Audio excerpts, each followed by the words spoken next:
Aanwijzingen genoeg, maar heel dat sluitend bewijs dat de Uitheemse Elsen in de strijd een grote kamp de klachten veroorzaken is er nog net. Voor de bewoners, en dan vooral voor haar die klachten hebben, is dat ook net meer nodig. Sinds ik hier woon, is het zo griezelig zo snotterig wat ik ben en pindehollen. Nou, dus toen zeiden ze, ja jongen, dan heeft ook ik last van deze BM. Het begint eind december en er is niets anders wat bloeit eind december hier in deze omgeving dan die elzen. En daardoor ben ik de link gaan leggen. En ja, het is voor mij zo klaar als een klontje.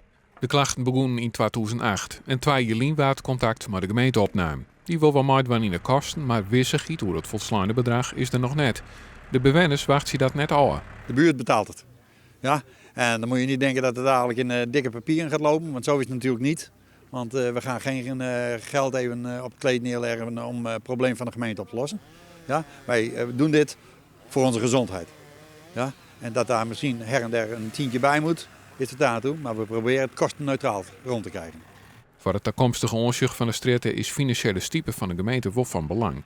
Want er is een onplant verplichting. En na je BM kost je geld. Hoe meer geld, hoe mooier de bomen, zeg ik dan maar.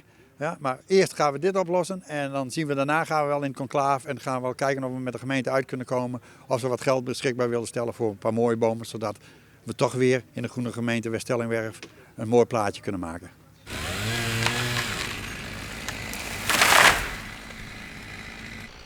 Hoewel de stritten van Joert al een stuk keeler is, binnen bewoners blij dat de BM er al binnen. En dan zelfs vooral die jong die er last van hebben. Ik kijk uit naar volgend jaar. Om te merken dat ik gewoon voor het eerst met de kerstdagen dus een keer geen last heb. De BM is mooi genoeg, maar je wil eigenlijk wel graag van die klachten nou. Dus in dat opzicht, ja, dan ben ik blij dat ze voortgaan.